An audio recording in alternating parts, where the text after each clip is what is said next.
ఈ మాట చెప్పే టైంకి ప్రవచనాత్మకంగా చరిత్రలో ఇంకా నాశనం ఏమీ జరగలేదు. ఈ అధ్యాయాలు చెప్పేసరికి యెషయా గ్రంథం అంతా ఫినిష్ చేసేసరికి యెరూషలేం ఎప్పుడులాగే ఉంది, ఇజ్రాయేల్ ప్రజలు అక్కడే ఉన్నారు. ఇంకా దానికి త్వరలో ఏం జరగబోతుందంటే అది మొత్తం శత్రువుల చేతికి అప్పగించబడబోతుంది, మొత్తం నాశనం అవుతుంది. ఆ నాశనమైన తర్వాత ఒక 70 సంవత్సరాల తర్వాత దానికి ఏం జరుగుద్దంటే మరలా ఇదిగో నీ సౌందర్యము, వస్త్రము, బలము ఇవన్నీ నీకు కలుగుతాయని చెప్తూ ఉన్నాడు. ఈ మాటలన్నీ నిజానికి ఎవరి గురించి దేని గురించి మాట్లాడుతున్నారు అని అర్థం చేసుకుంటే ఈ 53వ అధ్యాయం కాంటెక్స్ట్లో సందర్భంలో చూస్తే ప్రభువైన యేసు వచ్చేసరికి యెరూషలేం రెడీ అవుద్ది. మీరు వింటున్నారు కదా మాట. యెషయా ఎప్పటివాడు? క్రీస్తు పూర్వం 7వ శతాబ్దానికి చెందినవాడు. 699 నుంచి 600 వరకు ఈ నెంబర్స్ మధ్య ఉన్న 100 సంవత్సరాలను ఏమంటారంటే 7వ శతాబ్దం అంటారు. ఆ 7వ శతాబ్దం కాలం నాటి గ్రంథం ఇది. అప్పటికి యెరూషలేంకి ఆ గతి పట్టలేదు. యెరూషలేంకి ఒక 40 సంవత్సరాల తర్వాత యెషయా చెప్పిన ఈ మెసేజ్ అంతా చెప్పిన ఒక 40 సంవత్సరాలకి యెరూషలేంకి ఆ ఘోరమైన గతి పట్టింది. ఇశ్రాయేలుకి ఆ నాశనం వచ్చింది. మరలా అక్కడికి ఒక 70 సంవత్సరాల తర్వాత యెరూషలేం మరలా కట్టబడింది. మందిరం కూడా కట్టబడాలి. అవి జరిగిన 400 పైన సంవత్సరాలకి వాళ్ళ ప్రభువైన యేసు, వాళ్ళ క్రీస్తు రావాలి. వాళ్ళ క్రీస్తు మరలా రెండవసారి వచ్చేటప్పటికి ఏమవుద్దంటే ఈ యెరూషలేంకి అదే పరిస్థితి పడుతుంది. ఆ రెండవసారి క్రీస్తు వచ్చినప్పుడు మరలా యెరూషలేమును కడతాడు. ఈ మెసేజ్లో ఉన్న ఒక 2 ప్రాముఖ్యమైన సత్యాలు. మొదటిది పాక్షిక నెరవేర్పు, దగ్గరలో నెరవేర్పు. అది ఒక 70 సంవత్సరాల తర్వాత యెరూషలేం మరలా కట్టబడుతుంది. కానీ ఈ మాటలన్నీ భవిష్యత్తులో, ఈ రోజు వరకు ఇంకా జరగలేదు, భవిష్యత్తులో జరగబోతున్నాయి. యెరూషలేం మరలా పట్టబడుతుంది. యెరూషలేము ఘోరమైన నాశనం జరుగుద్ది. ఆ యెరూషలేమును మరలా కట్టిస్తారు. అంతకంటే గొప్ప పట్టణం కట్టడానికి దాని యొక్క రాజు వస్తాడు. ఆయన వచ్చినప్పుడు ఎలా జరుగుద్దో చివరి అధ్యాయాలు మనం చూస్తాము. కానీ ఇప్పుడు ఈ వాక్య భాగం మనం ఎలా చూడాలి అంటే ఆ మొదటి వచనం చూసారా ఏమనుంది? ఇక మీదట సున్నతి పొందని వాడు ఒకడైనను, అపవిత్రుడు ఒకడైనను నీ లోపలికి రాడు అనే మాట అన్నారు. అంటే అంతవరకు యెరూషలేంకి ఏ పరిస్థితి వచ్చిందంటే సున్నతి పొందని వారు అంటే అబ్రాహాము సంతానము కానివారు, దేవుని యందు విశ్వాసం లేనివారు, ఇశ్రాయేలు దేశానికి చెందినవారు యెరూషలేముని ఆక్రమించుకున్నారు అనేది అర్థం. చూస్తున్నారా మీరు? ఆ మొదటి వచ్చిన 2, 3, 4 లైన్స్ ఉంది. అంటే యెరూషలేముని ఎవరు ఆక్రమించుకున్నారు? యెరూషలేములోకి ఎవరు చొచ్చుకొని వచ్చారు అంటే సున్నతి పొందని వారు. ఇప్పుడు యెరూషలేమును ఆక్రమించుకునే వాళ్ళందరూ ఎవరంటే ముస్లిమ్సే. వాళ్ళందరూ సున్నతి ఆచరిస్తారు. మరి ఆ సున్నతి సున్నతి కాదా?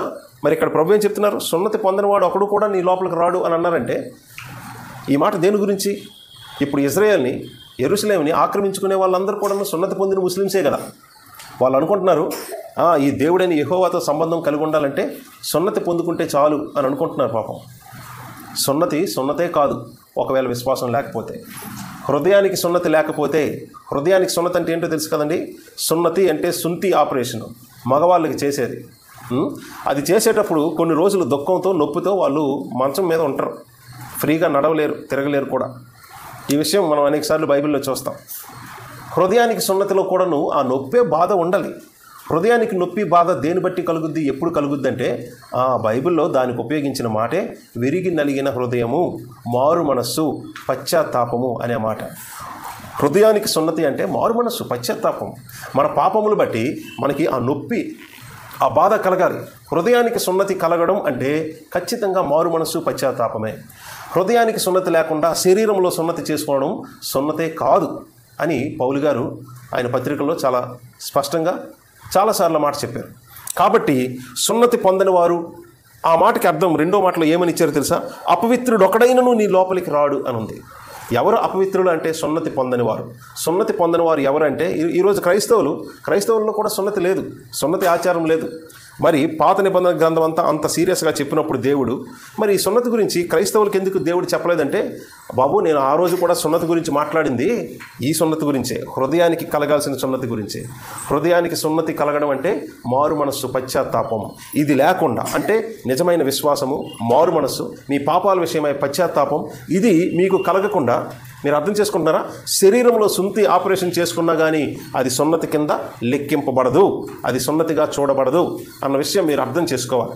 ఈ మాట మనం ఎందుకు మొదటిగా చూస్తున్నామంటే ఎవరు సున్నతి పొందుతారో వారే పరిశుద్ధులు, ఎవరి సున్నతి పొందరో చూస్తున్నారు మీరు. మొదటి వచనం ఆ 3-4 లైన్స్, ఇక మీదట సున్నతి పొందని వాడు ఒకడైనను అంటే అపవిత్రుడు ఒకడైనను నీ లోపలికి రాడు. అంటే సున్నతి పొందినవాడే పవిత్రుడు, సున్నతి పొందనివాడు అపవిత్రుడు. సో ఈ దేవుడైన యెహోవాకు ఎవరు చెందిన వాళ్ళంటే, మేము చెందిన వాళ్ళం అని ఎవరైనా చెప్పాలంటే ఆయన ఇచ్చిన ఆజ్ఞ పాటించాలి. ఆ ఆజ్ఞ ఏది అంటే సున్నతి. ఇది ముస్లిమ్స్ యొక్క కాన్సెప్ట్. ముస్లిమ్స్, పరిసయ్యులు అందరూ పట్టుకున్న విశ్వాసం ఏంటంటే, సుంతి ఆపరేషన్ చేసుకుంటే ప్రపంచంలో మనుషులు ఎంతమంది ఉంటారు, కానీ ఎవరైనా సుంతి ఆపరేషన్ చేసుకున్నారంటే దేవుడైన యెహోవాతో సంబంధం కావాలని చేసుకున్న వాళ్ళే. దేవుడైన యెహోవా అబ్రాముకు చెప్పారు, ఇదిగో నా నిబంధనలోకి నువ్వు వస్తే, నా ప్రజలుగా మీరు ఉండాలనుకుంటే నీ ఎంట పుట్టిన దాసుడైనా ఏ మగపిల్లోడైనా 8వ రోజు సున్నతి చేయించాలి అనేది దేవుడు అబ్రాముకి ఇచ్చిన మాట. ఆ ఆజ్ఞను అబ్రాము పాటించాడు. ఇలాగా అబ్రహాము దేవుడైన యెహోవాతో ఎవరైనా సంబంధము, రక్షణ కలిగి ఉండాలంటే వాళ్ళు చేయాల్సిన పని ఏంటంటే సున్నతి అనేది పాత నిబంధన గ్రంథం యొక్క ఆచారం, పద్ధతి. అయితే అదే సున్నతితో ముస్లిమ్స్ అందరూ మేము కూడా ఆ అబ్రహాముతో పాటు అబ్రహాము యొక్క దేవుడైన యెహోవాతో సంబంధము కలిగిన వాళ్ళము, యెహోవా ప్రజలము అని ముస్లిమ్స్ అందరూ క్లెయిమ్ చేస్తున్నారు.